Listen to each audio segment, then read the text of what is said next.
तो दोस्तों आज की वीडियो में बात करेंगे पंजाब एंड सिंध बैंक यानी कि पीएसबी बैंक के बारे में। बेसिकली कंपनी ने अपने क्वार्टर 4 के नंबर को डिस्क्लोज कर दिया। चलिए देखते हैं क्या है, लेकिन उससे पहले बता दूं कंपनी ने 48 पैसे प्रति शेयर के हिसाब से डिविडेंड भी देने का ऐलान किया। आप बताइए 25 रुपये का शेयर 48 पैसे का डिविडेंड दिया है, 25-30 रुपये का शेयर 48 पैसे का डिविडेंड दे रहा है, और यहाँ अदानी गैस 1000 रुपये का शेयर 50 पैसे का डिविडेंड दे रही है। क्या मजा आ गया। चलिए देख लेते हैं। पीएसबी बैंक ने बहुत शानदार डिविडेंड दिया है 48 पैसे के हिसाब से। चलिए टाटा बेसिकली लाख्स में दिया हुआ, मैं आपको करोड़ में कन्वर्ट करके समझाता हूँ। टोटल इनकम की बात करें तो पिछले क्वार्टर में 2245 करोड़, पिछले साल 2007 करोड़, जबकि अभी देखें तो बढ़ के 2651 करोड़ के आसपास आ चुका है। तो साल दर साल बात करें तो साल दर साल कंपनी के रेवेन्यू के अंदर ऑलमोस्ट बोल सकते हैं आप 32% के आसपास की तेजी आपको देखने को मिली है। वहीं अगर क्वार्टर जाते हैं तो क्वार्टर अप्रोक्सीमेटली 20% के आसपास की तेजी आपको देखने को मिल रही है। तो कंपनी का रेवेन्यू बहुत शानदार क्वार्टर साल दर साल बढ़ता हुआ देखने को मिला है। कंपनी के मेन इनकम जो है, जो बेसिकली कंपनी इंटरेस्ट के थ्रू जनरेट करती है, वो भी देखें तो वो भी अगर पिछले क्वार्टर में 2107 करोड़, पिछले साल 1793 करोड़, इस क्वार्टर में 2104 करोड़ के आसपास है। तो यहाँ पे थोड़ा सा नुकसान हुआ है कंपनी को, क्योंकि पिछले क्वार्टर से देखें तो पिछले क्वार्टर से कंपनी का जो मेन इंटरेस्ट इनकम जो है वो ऑलमोस्ट फ्लैट आपको देखने को मिल रहा है, जबकि साल दर साल एक अच्छी खासी तेजी है।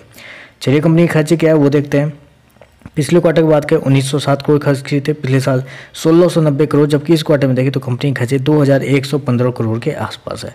तो कंपनी के खर्चे भी इस क्वार्टर में थोड़े से कंट्रोल में देखने को मिल रहे हैं। चलिए कंपनी का नेट प्रॉफिट क्या निकल के आता है वो देखते हैं। पहले पिछले क्वार्टर की बात करें 373 करोड़ का प्रॉफिट था, पिछले साल 346 करोड़ का प्रॉफिट, अभी देखें तो कंपनी का प्रॉफिट बढ़ के 456 करोड़ के आसपास है। तो साल दर साल क्वार्टर दोनों बात करें तो दोनों में एक बड़ी तेजी आपको कंपनी के प्रॉफिट के अंदर अप्रोक्सीमेटली 25 से 30% के आसपास की तेजी देखने को मिल रही है। चलिए कंपनी के नेट एनपीए देख लेते हैं, क्या एनपीए के अंदर सुधार हुआ है कि नहीं हुआ है। पिछले साल 12.17 था, अभी देखें 6.97 है, पिछले क्वार्टर में 8.36। तो एनपीए के अंदर बहुत बेहतरीन तरीके से सुधार देखने को मिल रहा है कंपनी के द्वारा।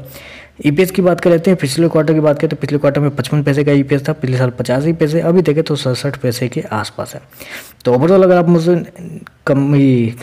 पूछेंगे कि कैसे नंबर्स है, तो देखिए नंबर्स रेवेन्यू के मामले में तो थोड़े से कंपनी ने मायूस किया है, क्योंकि कंपनी का जो इंटरेस्ट इनकम है वो पिछले क्वार्टर से फ्लैट देखने को मिला है, जो कि मुझे थोड़ा सा चिंता वाली बात लग रही है यहाँ पे कि कंपनी का इंटरेस्ट इनकम बढ़ना चाहिए, लेकिन कंपनी को इस क्वार्टर में इनका जो इंटरेस्ट इनकम है वो पिछले क्वार्टर से बढ़ नहीं पाया। तो उस वजह से एक थोड़ा सा यहाँ पे नेगेटिव है। बाकी सारा एंगल देखें तो सारा एंगल पॉजिटिव है। कंपनी का टोटल इनकम पॉजिटिव में है क्वार्टर साल दर साल दोनों, कंपनी का प्रॉफिट पॉजिटिव में है साल दर साल क्वार्टर दोनों, कंपनी ने डिविडेंड भी दिया है, और साथ में कंपनी का ये बोले एनपीए बोले तो उसके अंदर भी एक अच्छी खासी सुधार है। तो ओवरऑल देखें तो सारा कुछ सही है, बस इंटरेस्ट इनकम की वजह से मुझे लगता है थोड़ा सा सेंटीमेंट नेगेटिव हो जाएगा। देखते हैं मार्केट्स को कैसे रेट करता है, लेकिन आज के लिए बस इतना ही। वीडियो पसंद आया तो लाइक कीजिएगा, साथ में चैनल को सब्सक्राइब जरूर कीजिएगा। धन्यवाद।